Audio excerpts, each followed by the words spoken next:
There's a complete situation in Kerch. All trains heading towards Crimea are being stopped. And people are getting off and going back. This is Kerch. There were explosions and fires all night. Ukrainian drones and missiles are getting closer and closer to the Crimean bridge. Last night, Russians complained that the Russian occupiers' air defense was active right above the Crimean bridge. But strikes and explosions were heard on both sides of the Crimean bridge. Both in the territory of occupied Crimea in Kerch and in the territory of the Russian Federation at the Port Kavkaz. Ukrainian drones and missiles struck the same logistical hubs again in order to completely block the Kerch Strait. At the same time, in the so-called land corridor through the occupied south of Ukraine, things are going even worse for the occupiers. And today, Ukrainian intelligence showed the latest footage of how logistics are being completely cut off there. And against this backdrop, today, the Ministry of Foreign Affairs of the Russian Federation unexpectedly announced that they are ready to resume peace talks with Ukraine right now. Apparently, this aims to halt or pause Ukraine's major attacks, patch up the damage a bit, and then continue the war since few believe in the Kremlin's peaceful intentions. Well, let's go over this right now in this episode and discuss how it happened that today half of the occupied Crimea was left completely without electricity.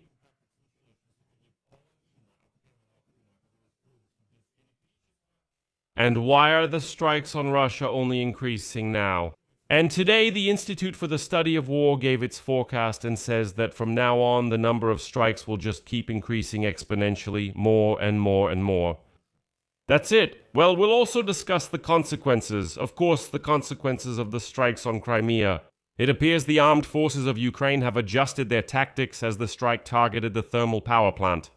That's right, and after that, half of Crimea was left without power. Well, let's go through everything step by step. My name is Alexei Pecci. Before we begin, I ask you to subscribe to the channel, leave a like, leave a comment, and subscribe to my Telegram channel, Peachy News. The link is in this video's description. So, Ukrainian drones continue their massive attacks on occupied Crimea and the Kuban region in order to completely cut off all logistics through the Kerch Strait. As you know, earlier Ukrainian drones attacked the port in Kerch and the port of Kavkaz on the other side on the territory of the Russian Federation. And it is also known that at least 3 ferries of the Kerch crossing also came under attack. Last night, a large electrical substation, Nasosnaya 2 in the Sovetski district, came under attack. A fire definitely broke out at the facility. This follows from NASA firm's satellite images. It is also reported that another substation, which supplies power to the pumping station, was hit. The village of Nikolaevka is to the north. As a result of the strike, power outages have been observed since early morning in Yevpatoria and the Krasnoyarsky, Krasnoperekopsky, Saksky, Jankoysky, and Krasnogvardeyski districts. And in fact, it is known that, let's say, half of Crimea was left without electricity today. This comes after the news that gasoline is not being sold at gas stations at all. In addition, for the second time this week, the oil depot at the seaport of Kerch was hit. Its fire, by the way, still hasn't been put out since the raid on August 21st. And the oil repair terminal at the Port Kavkaz in Kuban was also hit. In both places, large-scale fires broke out. The TES terminal complex for transshipment and storage of petroleum products was also hit. This is a large port logistics complex in Kerch designed for storage and transshipment of petroleum products and liquefied gas. A large fire also broke out at the CHP plant in the Arshintsevo area in Kerch, and there was also a hit on a fuel oil storage tank. And now the plume of smoke from the burning container stretched for almost 50 kilometers. A fire is also being reported at the entrance to Kerch and near the village of Bagorovo, 15 kilometers from the city, where Russian air defense systems S-300 and S-400 are located. In short now, besides strikes on ports and oil depots, the armed forces of Ukraine are also taking out Russian air defense. In addition, there is a fire at the Yuzhnaya railway station in Kerch. Around 7 a.m., traffic on the Kerch Bridge was completely blocked because earlier there were reports that something was shot down right over the Crimean bridge. The Russian air defense was actively operating. A fire also broke out as a result of the strikes on the Arabat Spit, where Russian units are stationed. And now there are reports that they are slowly packing up and fleeing from there, but I won't get ahead of myself. I'll just note that Ukrainian soldiers are now signaling that the Russians are slowly starting to move deeper into the occupied peninsula, farther from mainland Ukraine. And in Simferopol, it's reported that shops and workshops near the Dobrotsyn retail chain warehouses have caught fire. That's it. And after that, in annexed Crimea as a result of a night attack.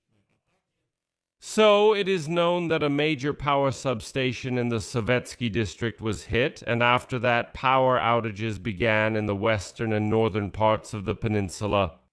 Now, this follows from the official statement by Crimean, which reported, quote, technological disruptions in the electrical networks. In addition, it is reported that in Yevpatoria, lines have already started to form at bank branches because people are trying to withdraw cash during the blackout, since it will simply be physically impossible to withdraw it later. And according to Crimean, power supply should be restored within a day. And I'll just remind you, hear that on Sunday, literally. Ukrainian President Volodymyr Zelensky, after a series of attacks by the armed forces of Ukraine, stated that there were strikes on targets on both sides of the Crimean bridge, including elements of maritime logistics for transporting oil in the Krasnodar region and an oil depot in Kerch. And before that, the head of the Ministry of Defense of Ukraine, Mikhailo Fedorov, emphasized that the armed forces of Ukraine are cutting Crimea off from Russia. And further, I will quote him, Crimea is being isolated by drones, and it looks like in the near future Crimea will turn into an island, and this could lead to very unexpected consequences for Russians. And as is known, after the armed forces of Ukraine began striking targets on both sides of the Crimean bridge, particularly in the Krasnodar region and in Kerch, and after the work of the Kerch ferry crossing was disrupted and stopped, Russians began advising their suppliers, that is, those who transport gasoline, food, and so on, to Crimea, not to use the Crimean bridge, not to use the Kerch ferry crossing, but to travel through the occupied part of mainland Ukraine through the south, through the so-called land corridor to Crimea, but there are huge problems there as well. And today, fighters from the main intelligence directorate of the Ukrainian Ministry of Defense announced that they destroyed Russian trucks that were transporting cargo through the occupied part of the Zaporizhzhia region to Crimea. And our intelligence officers showed a video where you can see that the intelligence directorate is conducting an operation in the occupied part of the Zaporizhzhia region. The trucks delivering cargo along the so-called land corridor to Crimea came under attack. And the video shows the destruction of several pieces of enemy equipment. And it is also reported that the strikes were carried out by drones from the Long-Range Aviation Drones Unit. This unit is attached to the main intelligence directorate of the Ministry of Defense of Ukraine.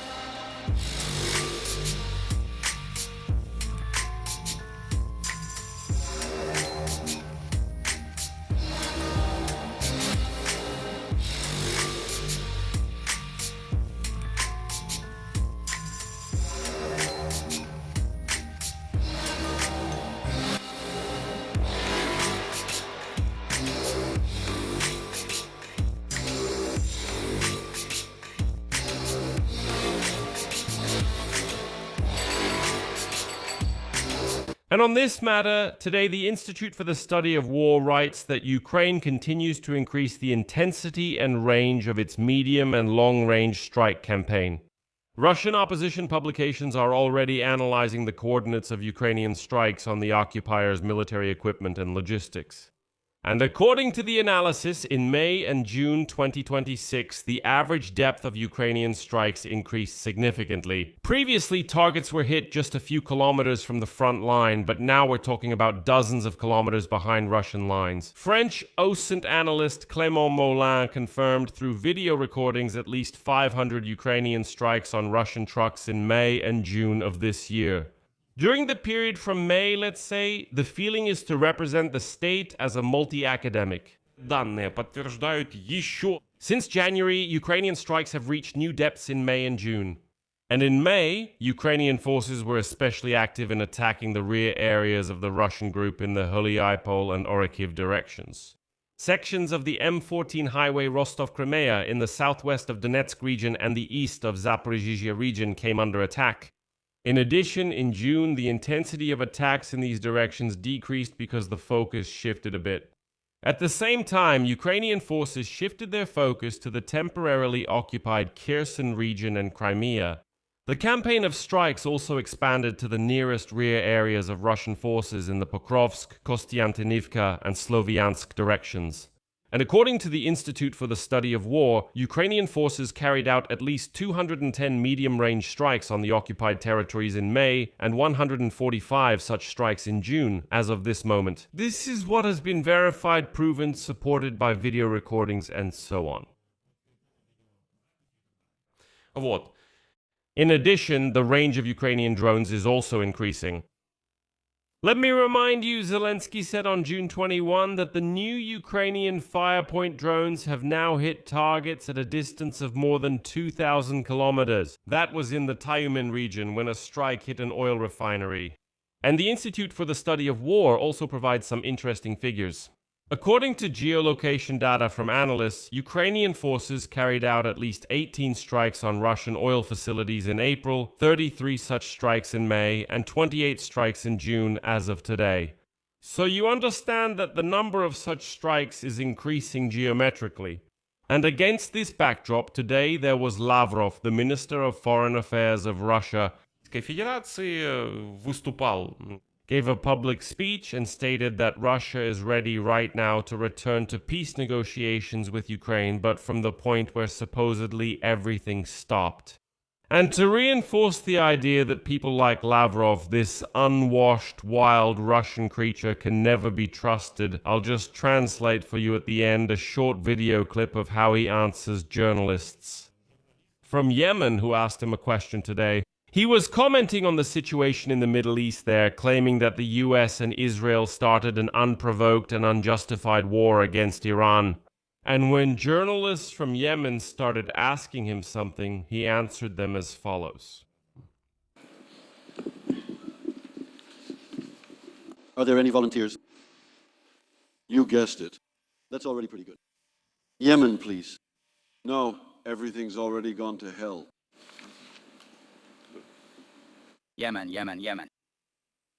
I'll leave it at that. Share your opinions and conclusions in the comments below this episode, subscribe to the channel, hit the bell, and don't forget to like. That's all for now. Take care of yourselves. Goodbye, everyone. Subtitles by Dima Torzok.